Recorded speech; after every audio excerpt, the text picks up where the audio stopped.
Ahora todos estáis muy contentos con la Casa del Dragón, pero hace 3 años todos estabais llorando por uno de los finales más horribles que hemos visto en televisión. Pero esto no fue un problema de la 8ª temporada, no. La muerte ya se venía anunciando desde la 5ª temporada. Algunos espectadores solo se habían sentido decepcionados en la 8ª temporada, otros se desencantaron en la 7ª, y otros pensamos que Juego de Tronos llevaba 4 temporadas siendo un cadáver andante, no a la altura de The Walking Dead. Eso ya no es un cadáver, eso ya es pus directamente. Estoy de acuerdo en que la 6ª temporada tenía 2 de los mejores capítulos de la serie, y que la 7ª tenía uno espectacular, pero quitando eso, ¿alguien se acuerda de algo rescatable en cuanto a los arcos evolutivos de los personajes? Los personajes secundarios ya no importaban, cuando antes de la 5ª temporada se les cuidaba con el mismo mimo que uno principal. Los viajes de los personajes de un lugar a otro eran realmente largos y tortuosos. Después pasaron a viajar con teletransporte entre transición y transición. Juego de Tronos se convirtió en lo que yo llamo la serie Instagram. Fue justo después de la maravillosa 4ª temporada. Se transformó en una serie popular, y cuando algo se vuelve popular, se tiende a escuchar más a los fans, porque tienes que mantenerlos contentos. Necesitas vender camisetitas de Daenerys, la madre de dragones, necesitas que personajes que pueden ser una amenaza para los personajes favoritos de los jóvenes se mueran rápidamente de una forma burda y si puede ser con saña mejor. En resumen, necesitas dinero y que la gente esté pendiente de ti constantemente. La gente es la que provocó esa caída en desgracia.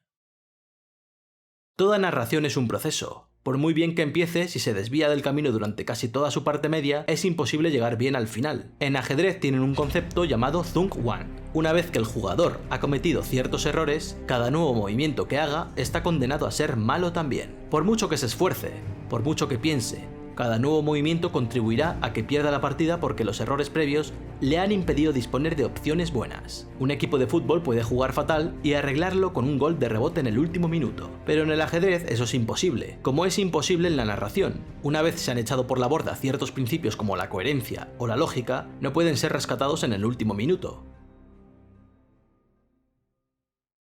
Recuerdo cuando empecé a ver Juego de Tronos, sin saber muy bien qué esperar. La gente me la recomendaba constantemente, y ya había visto la famosa boda roja porque se empezaron a poner de moda las videoreacciones. ¡No! Quedé extrañamente fascinado, no entendía nada. Había un enano que era el puto amo que no se llevaba muy bien con la reina, su hermana. Había una familia que esperaba ansiosa al rey. El rey estaba gordo y bebía mucho.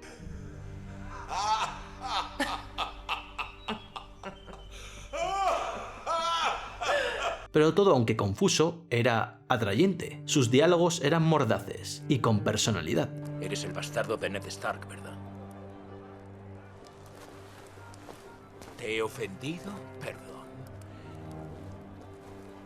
Pero eres el bastardo, ¿no?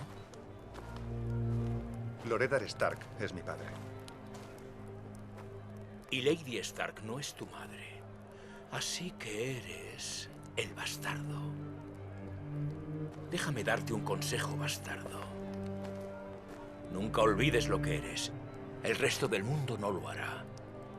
Llévalo como una armadura. Y nunca lo usarán para herirte. La música era cautivadora, y el capítulo finalizó con un cliffhanger de manual. Ya estaba dentro. Las primeras temporadas de la serie me parecieron muy buenas. Una serie sin concesiones a las manías del espectador, que describía un mundo medieval inclemente e imprevisible. Sin embargo, en algún momento, todo se vino abajo. El cambio fue tan repentino y chocante como incomprensible. No era el declive habitual producto del tiempo, sino una especie de metamorfosis completa que me dejó perplejo.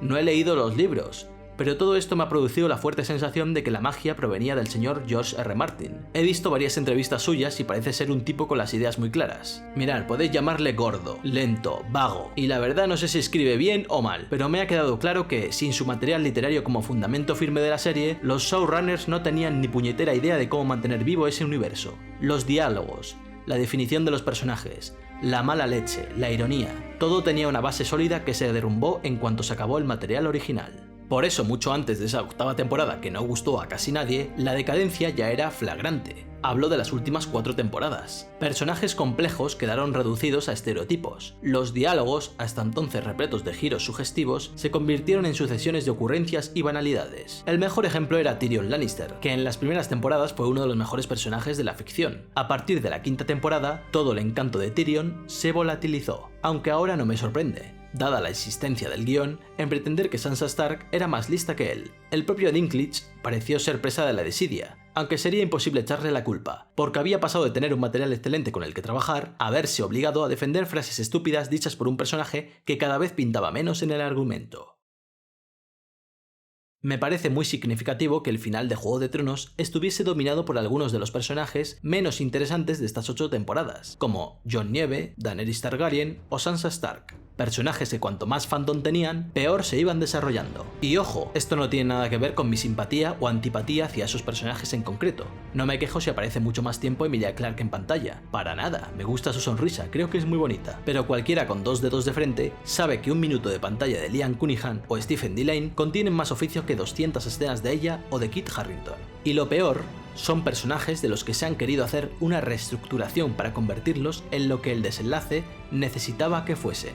Y eso incumple una regla bien conocida de la narración. El final de una historia debe ser el resultado coherente de los caracteres de los personajes implicados y de las interacciones lógicas entre ellos. Es mala narración aquella que prefiere cambiar a los personajes solo para hacerlos encajar en un final predeterminado. Los personajes deben evolucionar. No puede ser que Daenerys y Jon Snow se amen profundamente después de un par de polvos. No puede ser que intenten convencernos de que Sansa Stark es más inteligente que Tyrion Lannister. No puede ser que Lord Varys cometa una torpeza como la de proponer una traición a cielo abierto. Hay muchas cosas que no pueden ser. No es que me gusten o me dejen de gustar, es que no tienen sentido.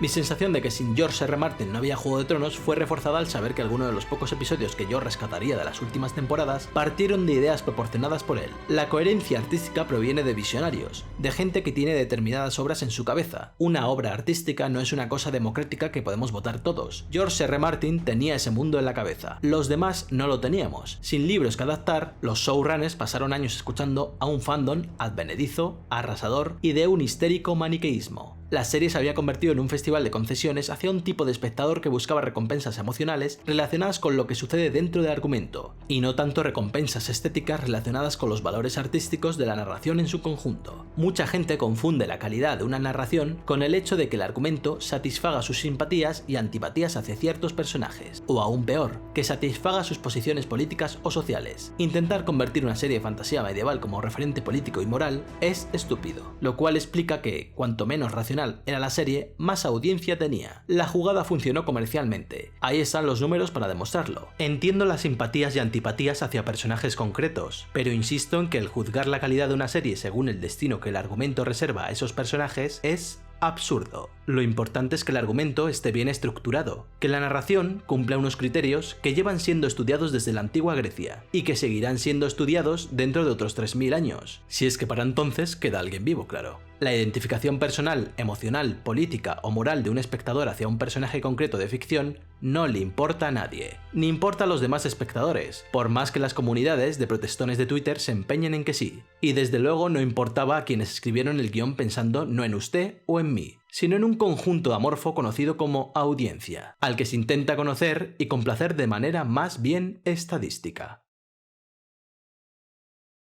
A mí me encantaba el personaje de Ned Stark, sin embargo, cuando le cortaron la cabeza al final de la primera temporada, no me dio por enfadarme con los guionistas, ni por decir que el guión era obra de malvados anarcocapitalistas que pretendían lanzar el ofensivo mensaje de que la honradez es castigada y que lo mejor para la supervivencia es ser un hijo de puta. No vi ningún escándalo moral en ese giro de la historia, era un suceso terrible dentro del contexto de Poniente, y sí, era un suceso magnífico. Era algo poco habitual, como cuando Hitchcock se cargó a Janet Leigh al principio de Psicosis. Simplemente admiré el coraje de matar a Ned, el protagonista, que además era uno de los pocos personajes que destacaba por sus virtudes y no por sus defectos o carencias. También admiré la manera en que ese sorprendente desenlace de temporada había sido narrado, su construcción, los muchos elementos que habían contribuido a la llegada de ese instante. Del argumento de una serie no espero justicia, espero calidad y coherencia. Para la justicia están los tribunales, y hablo de la vida real. Pedirle justicia y moralidad a lo que sucede dentro de la ficción es un claro síntoma de estupidez funcional a la hora de relacionarse con el mundo. La cuestión es que Juego de Tronos necesitaba un final, y que después de 4 temporadas de decisiones inconsistentes por parte de los guionistas, el Zungwang